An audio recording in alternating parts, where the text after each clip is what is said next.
আসসালামু আলাইকুম রহমতুল্লাহি ওবরকাতুহ। সম্মানিত দর্শক, আওয়ামী লীগের রাজনীতির ভবিষ্যৎ কি?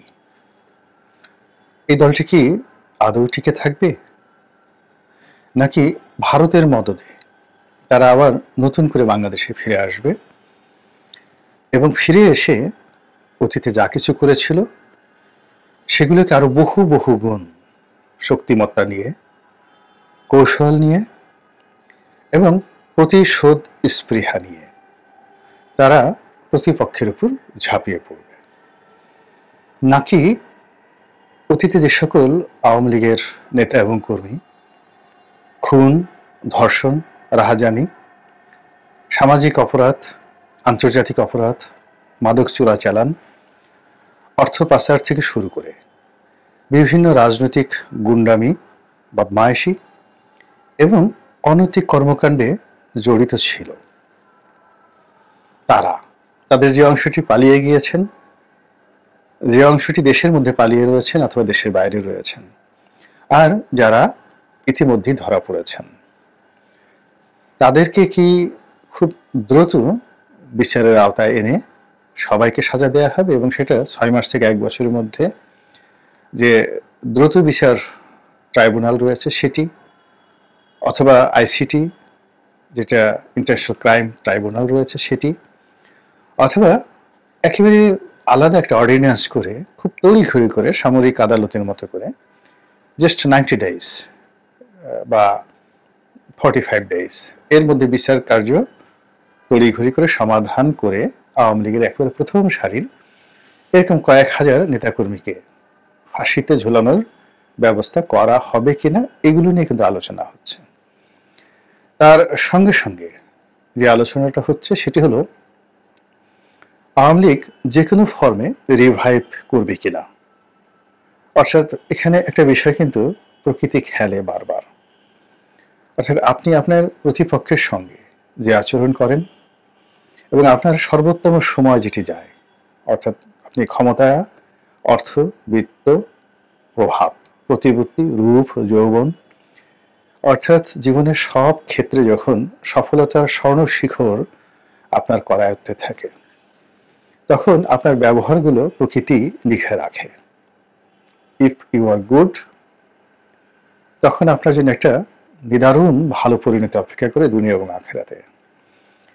এবং if you are bad, worst, অর্থাৎ আপনি ক্ষমতা পাওয়ার সঙ্গে সঙ্গে পিতামাতাকে ভুলে গেলেন, প্রিয়জনকে ভুলে গেলেন, আপনজনকে ভুলে গেলেন, এমন একটা অকৃতজ্ঞর যে ভাবভঙ্গি নিজের ব্যক্তিত্বে ফুটিয়ে তুললেন, যেটি আল্লাহ রাব্বুল আলামিন কোরআনে খুব চমৎকারভাবে বলেছেন যে তার বান্দারা মানে আমরা যখন বিপদে পড়ি তখন আমরা খুব কান্নাকাটি করি, এত বেশি কান্নাকাটি করি যেটা ভাষায় প্রকাশ করা যায় না। এবং আমাদের কান্নাকাটির কারণে মহান আল্লাহ রাব্বুল আলামিনের যে দয়া এবং তার করুণার যে সাগর, সেখানে জোশ এসে যায়।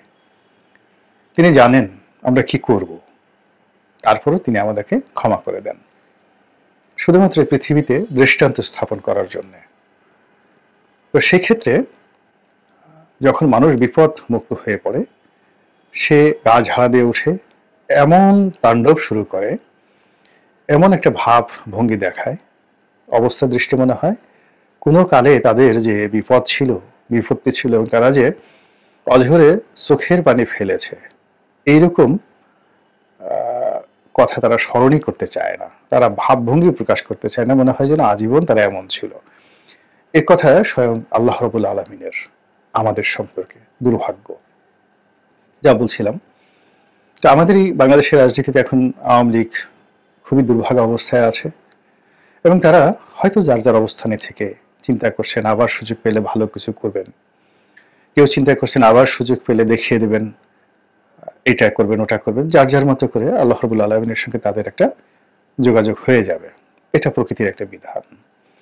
কিন্তু এই সময়ের মধ্যে গত 100 দিনে আমরা যে জিনিসটা দেখলাম যে গত 15 বছর ধরে কিংবা তার অধিক কাল, ধরুন গত 20 বছর ধরে যারা দুর্ভোগে ছিলেন, দুর্দশার মধ্যে ছিলেন এবং সেই দুর্ভোগ এবং দুর্দশা থেকে রক্ষা পাওয়ার জন্য অঝরে কেঁদেছেন, বারবার তওবা করেছেন জিন্দেগিতে আর রাজনীতি করবেন না, তাদের অনেকের এই পরিবর্তিত অবস্থায় আমরা যে রণমূর্তি দেখছি এবং তাদের যে কামনা, বাসনা, চাহিদা, অঙ্গভঙ্গি এবং তাণ্ডব, মন্দ কাজের তাণ্ডব, অকৃতজ্ঞতা, কৃতঘ্নতা, তারপর সন্ত্রাস, সব মিলিয়ে এই জমিনে এরকম একটা রসায়ন তৈরি করে ফেলেছে যে মানুষের মন বিগড়ে গিয়েছে।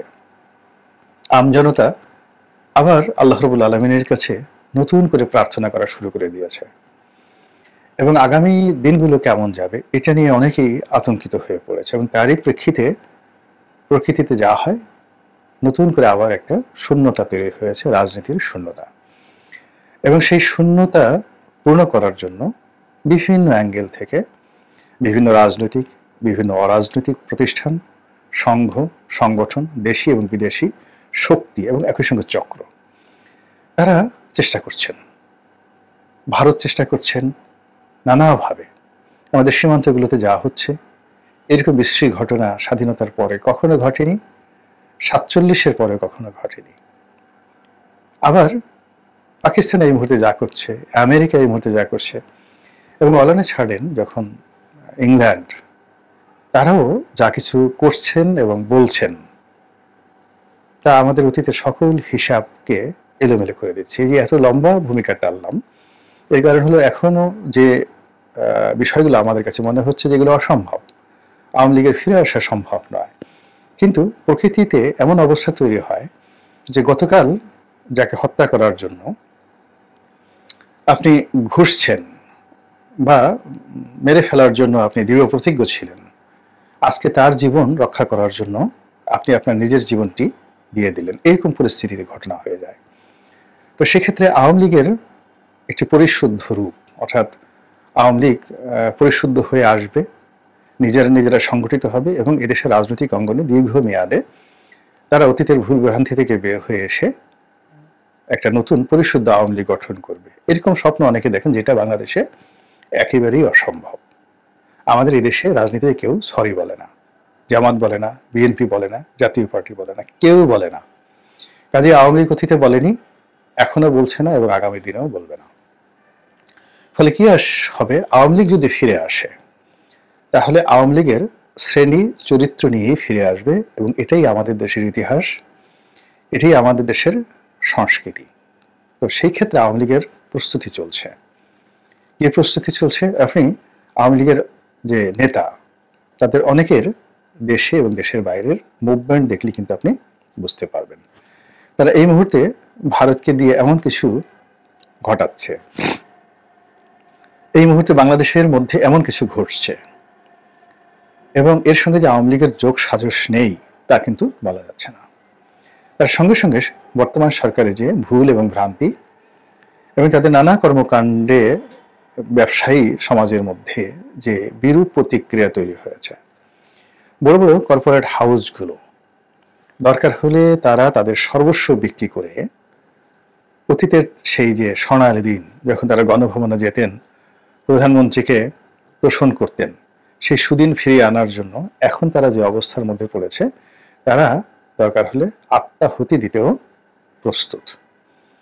অনেক ব্যবসা প্রতিষ্ঠান বন্ধ হয়ে গেছে, অনেকে বন্ধ হওয়ার মতো অবস্থায় পড়েছে, অনেকের দেশ বিদেশের সহায় সম্পত্তি নিয়ে যেভাবে টান দিয়েছে, তার জন্য তারা সবাই মিলে একটি মরণ কামড় দেবে এবং একটি যাকে বলা হয় আওয়ামী লীগকে পুনর্বাসন করার জন্য একটি প্রকল্প তারা বাস্তবায়ন করবে। এটা একেবারেই স্বাভাবিক এবং আমরা পাক ভারত উপমহাদেশ নয়, সারা দুনিয়ার ইতিহাসে দেখেছি যখন একটা বিপ্লব হয় সেখানে খুব অল্প সংখ্যক ক্ষেত্রে বিপ্লব পরিপূর্ণভাবে সফল হয়।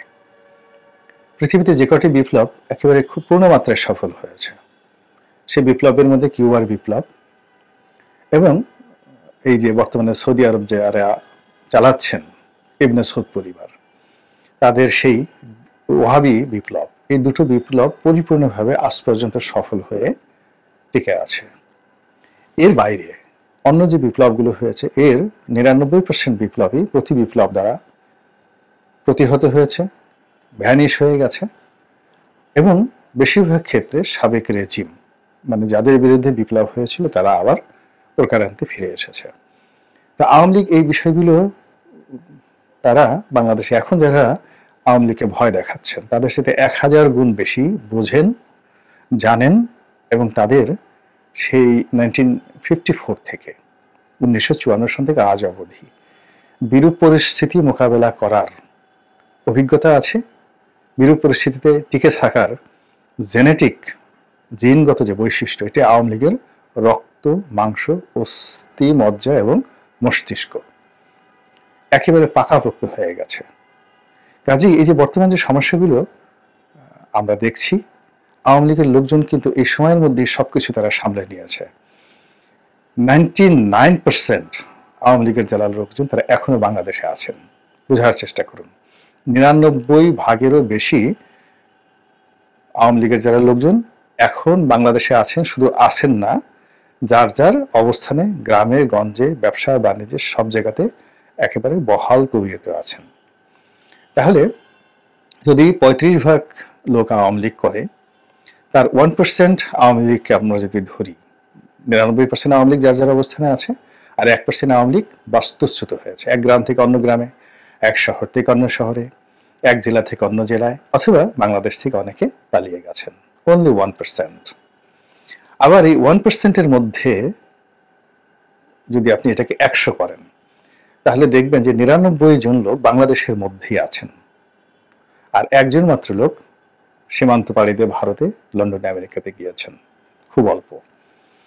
তাহলে এই যে একটা শক্তি, এটি একটা জীবন্ত আগ্নেয়গিরি কিন্তু ঘুমন্ত। আবার বলছি, জীবন্ত আগ্নেয়গিরি কিন্তু ঘুমন্ত। সেটাকে মোকাবেলা করার জন্য যে পরিকল্পনা দরকার, যে জনপ্রিয়তা দরকার, যে সাংগঠনিক শক্তি দরকার, যে শুভ কর্ম দরকার, এটি ডক্টর মোহাম্মদ ইউনূসের সরকার একেবারেই করতে পারছে না, বরং উল্টো করেছে।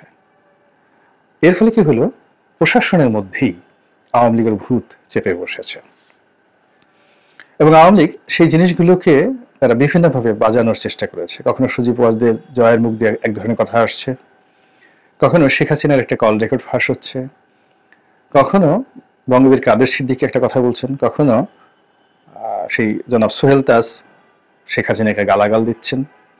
এবং আপনারা জানেন অনেক কিছুই রাজনীতিতে হয়। এই রাজনীতিতে যারা ক্ষমতায় থাকেন তারা টাকা দিয়ে প্রেস ক্লাবের সামনে অনেক লোককে দাঁড়িয়ে দেন যে আমাকে গালাগাল করো, অকথ্য ভাষায়, অশ্লীল ভাষায় গালাগাল করো, এবং এটাই রাজনীতি। তো কাজে যারা শেখ হাসিনাকে গালাগাল করছেন খুব অশ্লীল অশ্রাব্য ভাষায়, আওয়ামী লীগকে যারা গালাগাল করছেন এবং শেখ হাসিনার পরিবর্তে ডক্টর ইউনূসকে ত্রাণকর্তা মনে করছেন, ওর মধ্যে যে বা ওনার মধ্যে যে শেখ হাসিনার ভূত নেই, একথা কিন্তু বলা যাবে না। তো সেই দিক থেকে শেখ হাসিনার যারা লোকজন আছে তারা একটা ডেডলাইন দিয়ে রেখেছে, সেটি হলো ডোনাল্ড ট্রাম্প 20 তারিখে ক্ষমতা লাভ করবেন, এবং সেই 20 তারিখের পরে আপনি দেখবেন কত দ্রুত তারা মাঠে নেমে যায়, এবং সেটি এখনো অনেক সময়। এর কারণ হলো পুরো ডিসেম্বর মাস এবং জানুয়ারির 20 তারিখ। এই সময়টি যদি ইউনূস সরকার এবং তার সমর্থক যারা রয়েছেন তারা এই আওয়ামী লীগের এই 20 তারিখের পরের যে ডেডলাইন, এটাকে মোকাবেলা করার জন্য প্রস্তুতি নিতে পারে, তখন এক ধরনের সমীকরণ রচনা হবে। আর যদি তারা ক্রমশ এখন যে দুরবস্থার মধ্যে আছে তাদের এই দুরবস্থা বাড়তে থাকে, হানাহানি বাড়তে থাকে, ব্যর্থতার পরিমাণ বেড়ে যায়, তাহলে আওয়ামী লীগের যে ডেডলাইন, এটি 20 তারিখ থেকে এগিয়ে 20শে ডিসেম্বর যে হবে না, এই কথা আমি এখনো বলতে পারছি না। আল্লাহ আমাদের সবাইকে হেদায়েত দান করুন এবং হেফাজত করুন। আসসালামু আলাইকুম ওয়া রাহমাতুল্লাহি ওয়া বারাকাতুহু।